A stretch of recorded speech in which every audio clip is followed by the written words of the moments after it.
Hello, welcome back to another FPL video. I hope everyone is doing fantastically well. We've obviously only just finished Game Week 36 and we move straight on into the penultimate game week of the season, the make or break point. Or it has been the make or break point for the last few game weeks, but we're really getting to the back end of the season. The crunch time. Do you absolutely go for it? Make the punts, take the minuses if you're chasing, or do you just play it a little bit safer if you are in the league? Today we're going to be taking a look at how the team lines up for Game Week 37, the potential transfers, the big moves being made. And if you are new here, don't forget to hit that subscribe button. Getting so close to 1k subs, and I just really appreciate it. If you don't mind hitting that button, hit the like button if you do enjoy the video. Let's go straight on into this one. So moving on into the team, you have Vincente Guaita at the back playing against Arsenal. Now Crystal Palace obviously have been too great defensively this season. I just completely went for it the other week with Guaita in the double game week as a punt, and therefore I have him for the rest of the season. He does like to pick up the saves. I do think it will be very, very interesting now that crowds are going to be back for game week 37. Crystal Palace are definitely a side that will benefit from that, as will every other team. And as they are playing at home, we could see a result here for Crystal Palace and Vincente Guaita, although I do potentially see Arsenal winning this game. They have an outside chance at some kind of European football. Then we have the two Liverpool boys at the back. They, don't fail to keep on conceding that one singular goal. Obviously, Trent has been picking up attacking returns, so that has been currently on the vice-captain against Burnley. To be fair, Burnley have been scoring a fair few goals of late, so I definitely wouldn't back against them to score. I would back against them to score, and it's definitely going to be an interesting game, considering that Liverpool are still pushing for that Champions League spot after Alisson Becker leaped into the air and managed to score that 94th minute winner against West Bromwich Albion. Hopefully Robertson can pick up some attacking returns as well. Then we've got Dallas playing at Southampton. Leeds picking up a nice little clean sheet over the weekend. Hopefully Dallas can score one of them trademark goals, bursting forward through the ranks. He's picked up 8 goals so far this season with 3 assists.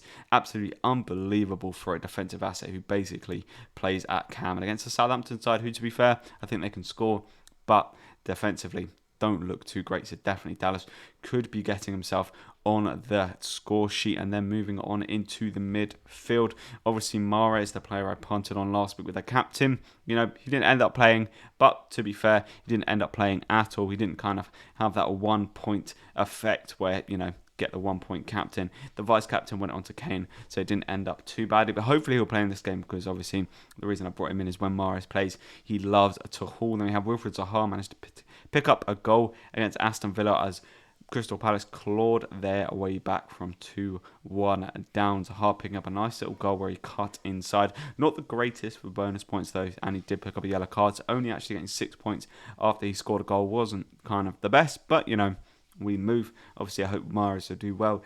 Lingard has dropped a little bit in form of late, getting a couple of 2-pointers and a 1 point in there. He obviously wasn't going to be able to continue that unbelievable run that he did have. However, hopefully, against a West Brom side, who, to be fair to them, actually have looked a bit better in that Liverpool game. They looked pretty good, but obviously West Ham still gunning for those European spots. Now, I don't really think they're in the race anymore for Champions League, but the European spots, I definitely think, they can lock that 5th place in if they win their next 2 games. And then Bruno Fernandes, obviously now back after they missed a game. Bruno Fernandes coming in playing against Fulham. It'll be very interesting to see what Manchester United side Ole Gunnar Solskjaer does put out for the Fulham game. There's a lot of chatter around the fact that, a lot of players may be rested come game week 38, which I think they play against Wolves. This is the last opportunity really for the highly owned Manchester United assets to do well. And against Fulham, no less, who've really just been crumbling away of late. So hopefully Fernandes can do something. Then up front, we take a look, and we've got Watkins, Kane, and Bamford. Obviously, Wally Watkins playing against Spurs. Spurs, they've been here and there of late. Obviously got a nice little 2-0 victory against Wolves last week, although defensively still did look a bit vulnerable, so definitely not the worst player to have there. Ollie Watkins. Kane obviously currently with the captaincy armband at the North London derby. Who is going to come away with the victory there? It's basically 2 mid-table teams at the minute, not really got that much to play for apart from the outside chance at Europa League, and then the European Conference League or whatever that is. I don't really know if you would actually want to be in that competition, to be honest with you. So the North London derby, and Harry Kane does love to score a goal in the North London derby as well. And obviously Patrick Bamford, rather unfortunate with him of late. Obviously I've been playing him apart from the Spurs game where he picked up a 9-pointer, and the other games around that he's been picking up 1-pointers. So hopefully in the last 2 games where he plays Southampton and West Bromwich Albion, he can actually, step up and do something. That would be nice. If not, he may be on the chopping block. But for this week, I think he does stay. Then we've got Ward on the bench playing against Arsenal. Obviously, Maguire out injured, and Smith Rowe playing against Crystal Palace. In terms of transfers for this week, I'm looking towards Newcastle playing at Sheffield United. Now, obviously, we saw Sheffield United pick up a victory against Everton, very surprisingly so, although they did look quite vulnerable at the back. A couple of world-class saves from Ramsdale really did save them. So I do think that Newcastle, they look very, very good going forward of late. The likes of Willock, the likes of Joe Linton, St. Maximan obviously doing well, but not picking up too many attack and returns.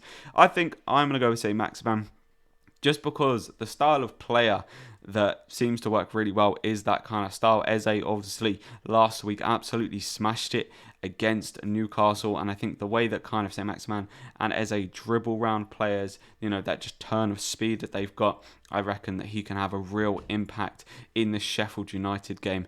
Yeah, and I'm really hoping that he's going to come in and do well. So I'm thinking Alain St. Maximan in, probably for Smith Rowe.